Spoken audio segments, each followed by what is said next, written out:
Now let's get into our discussion now. It's 10 days to Christmas, and already the feeling of celebration is in the air as all over the world people have begun preparing for the yuletide. In Nigeria, the roads are busy, markets and malls are packed as Nigerians rush to purchase all that they will need for maximum enjoyment this period. Now, criminal elements take advantage of this busy period to rob unsuspecting individuals of their cash and goods. Electronic fraud is also on the increase during the yuletide, as even criminals want to make quick cash. Now, in the northeast, insurgents also take advantage of the busy period to launch attacks on communities and in marketplaces. How can Nigerians protect themselves and stay safe during this period? And what role does the government have to play here? These are some of the issues we'll be talking about as we count down to Christmas. And with me to provide answers to these questions and more, security consultant Darlington Numoru. Darlington, good morning.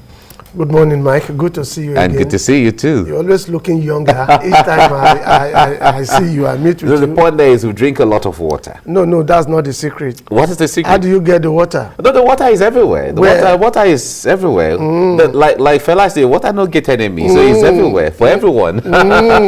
Anyway, good to see you. That's great. Nice to be here. Yeah. Now, we are counting down to Christmas, and if you listen to people and what they say, comparing this year's Christmas to the previous ones, a lot of people will tell you one of the biggest concern or bigger concern they have is the area of security and being safe.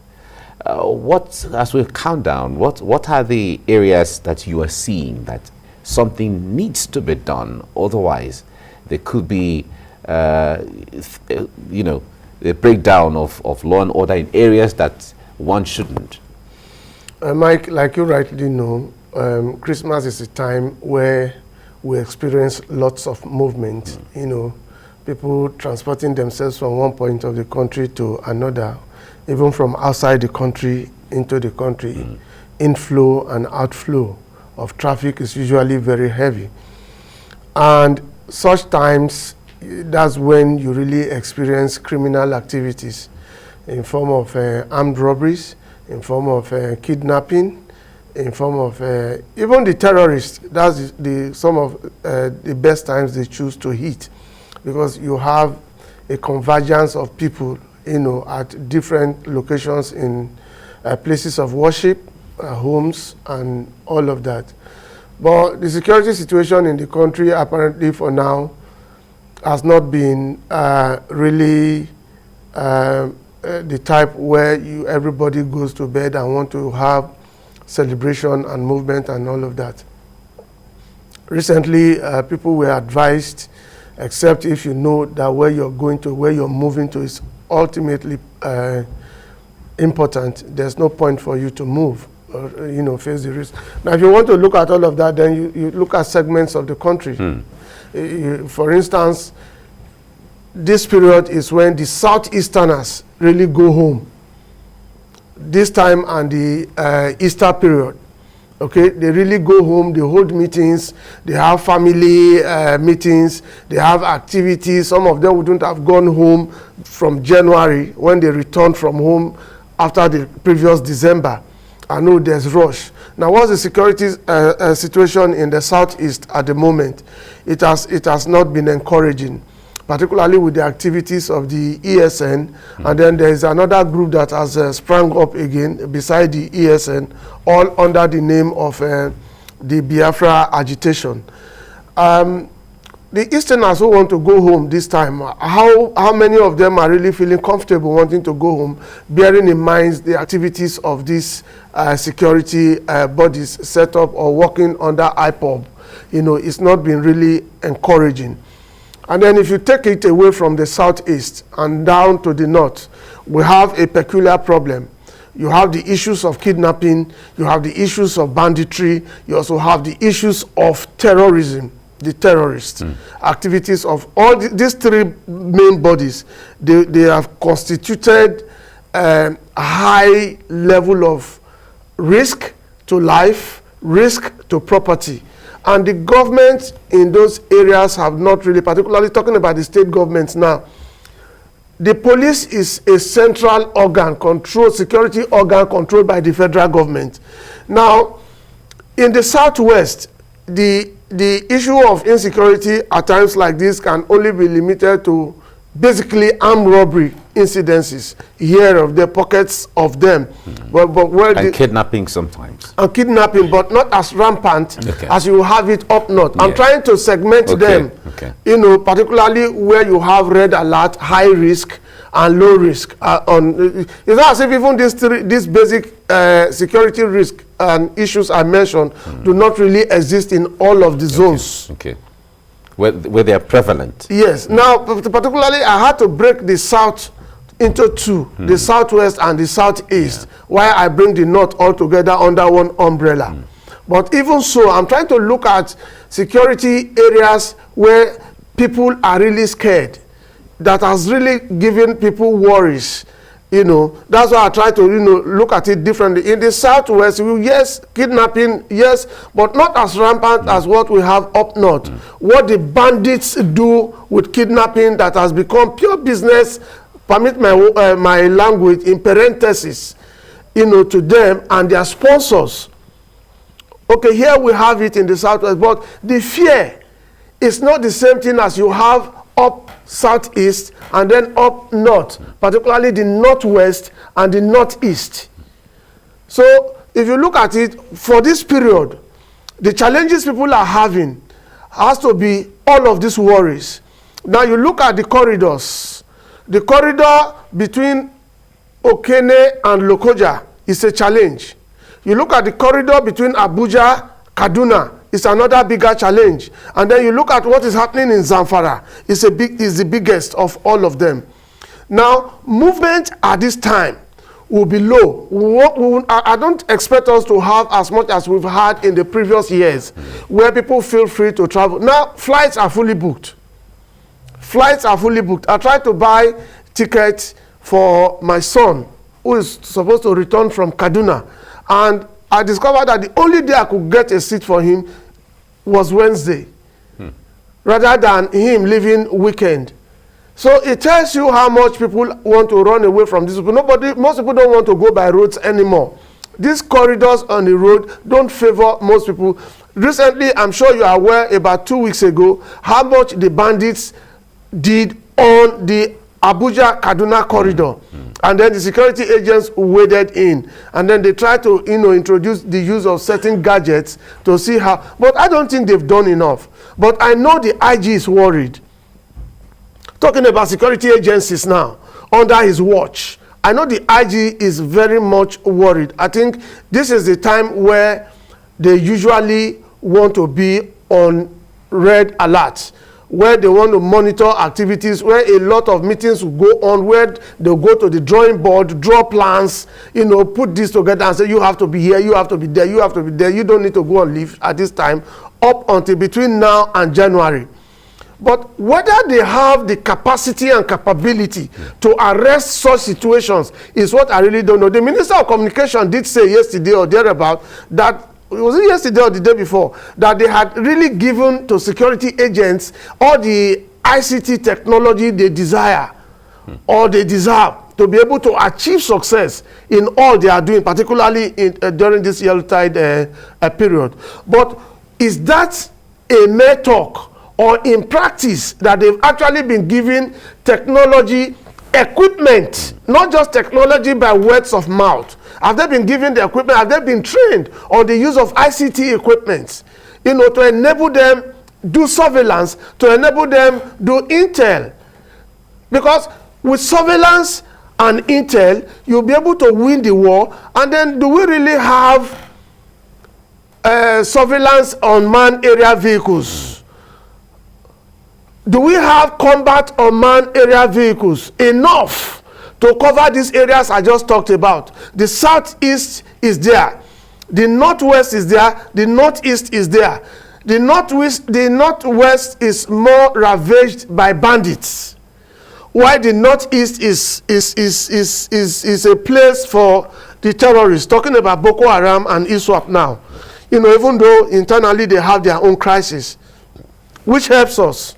You know, as much as they fight themselves, it helps the security agencies, because they will not have all of the time to concentrate. They will be disunited as against what the ISWAP tried to do, conquer Boko Haram, even though Boko Haram is the parent body of the terrorist organization.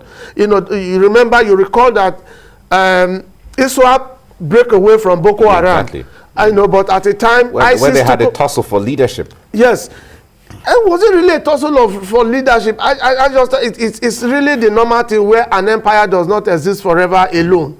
Someday, some persons will feel disgruntled, and then they want to break away to say, we can also do it, particularly when money is involved, huge money now, where sponsorship comes and all of that. Some will begin to say, oh, why? We can break away and have our own. And usually for terrorists, they are not spared. And even when they break away, the breakaway leaders have to actually go into hiding. Because they got huge support from ISIS, you know, they had the funds, you know, which we don't really know how they come into this country and have not been traced, as against what the security, the intelligence body of ECOWAS gave to us recently, gave us a huge figure to say this is what these people generate. And I said on another television station, I said they should explain to Nigerians how they got those statistics. And if you have those statistics, then you have an idea of certain things. You have an idea of the movement of the money. Then you have an idea of the records. And those records, you wouldn't have gotten them except you got them from the recipients who are here. And so I faulted that huge figure, and then I simply look at it as one of those areas the other people who want to blackmail Nigeria. Just like the kind of thing we suffered with the COVID issue recently, when Nigeria had to be added to the red list of those who should not travel to either UK, Canada, and some other countries. But I said Nigeria must stand up. The government must stand up to all of that. So in all of this, if the intelligence body of ECOWAS gave us that humongous figure to say that this is what the terrorist group had generated, how did it come about? And part of that, they had to talk about the funds they internally generated. That's taxes levied on people living in those communities around the Lake Chad Basin, and then farmers who had to pay taxes before they cultivate, and then who had to pay money before they harvest. And then is it possible or likely they could have spoken to the farmers and villagers and taken statistics from there as to how much they give off, you know, how much they paid and how then many they wouldn't be specific. stuff. They shouldn't have been specific. Even if they did all of that, they wouldn't. How did they know how much ISIS had given? So what was the channel they discovered? If they had all of that, then that intel ought to be given to the countries, and then find a way of working and say, these are the areas where these monies are channeled through. These are the recipients. Just like UAE didn't pretend. When they saw a trace of money for terrorists coming from that aspect from some people, they swapped into those people, made arrests, prosecuted them, and then sentenced them to jail. They are serving jail term now. Now, the intel body of ECOWAS, if you have such intelligence that will help not just Nigeria now, but all other countries where terrorism work, where these people invade. Don't forget that whether Boko Haram or ISWAP, they are in the forest, but they don't just attack Nigerians alone. And so, which meant that if you give those information, which you are not even supposed to make public immediately before discussing with governments, and then finding a lasting solution to all of it, blocking those loopholes where those things come from, then you have not done any good. You just made a vague projection just to give people the wrong idea that the thing is so serious. And did you see how much they quoted? Well, the point there is, it's for those of us who watch and see and assess and analyze some of these things, it's quite scary to some extent. But we'll wait to see how these things play out. Now, let me ask you on this: the National Security Advisor just about yesterday named about 3 organizations fueling, he said, they were fueling and sponsoring terrorism in the Sahel. Nigeria is part of it, feels the impact of this. What is the implication of this? Is he saying something new, or is this? Yeah, he has said something new, because before now it meant that some of their investigations are beginning to yield results. And before now, we've not really had our eyes on those three groups. Okay. Basically, the government has been trying to fish out internally sponsors of terrorists, particularly including the bandits. And then, well, the older ones known, particularly those of them they can really not do anything about, like the ISIS. But, well, they could do something by trying to also look at the channel, the vessel, that is being used by ISIS to send money to ISWAP. But these three other groups that were named are not limited to Nigeria. They operate across the Sahel. And so I don't think, for the NSA to have come up with that, it meant that they had gone far. Because sometimes when investigation is going on, you don't just come up with, there are weighty allegations, such that these people could also sue you. But I'm sure the federal government has in its possession at the moment facts that are not, that have been proven beyond all reasonable doubt, that perhaps they can also tender in courts. But eventually they are taken to court by these organizations, because these are Islamic bodies, who really do not operate in one place. They operate across the Sahel, and then they also operate in Iraq and Iran. So it's a good one. It meant that the government is working. It also meant that people are hearing what they want to hear, that such things gives people the courage that, oh, fine, some of these things are being under checks. But even so, he has not told us what steps the country is going to take. Specifically, now I'm talking about us, even though it's a problem that cuts across countries on the Sahel.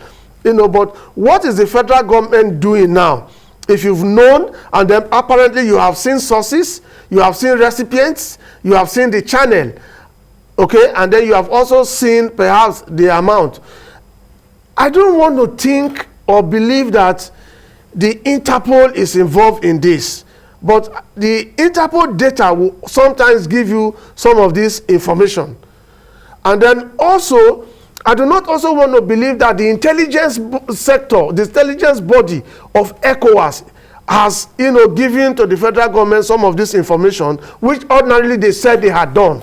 That giving those information to the federal government and then expect the federal government to work on them. But even so, are they willing to work with the Nigerian government to achieving success? All right. Well, we wait to see how these things play out then. The coming days will let Nigerians know. And how Nigerians want to feel that impact is we go to sleep anywhere in the country, we wake up, and there are no stories. But not very soon. Anyway, whatever the thing is, but people want to see how the numbers are dropping. That's true. That's true. The incidences are dropping. That's true. In the next few years. Okay. It's okay. Anyhow it is, Nigerians want to feel safe. Yes, everybody. Yeah. That's the main thing. Without security, there won't be development. Yeah. We have to end it here now. Thank you so much, Darlington Omoro, for your time and insight into the analysis today. Thank you. My pleasure. But always take it easy when you are bombarding me with these technical questions.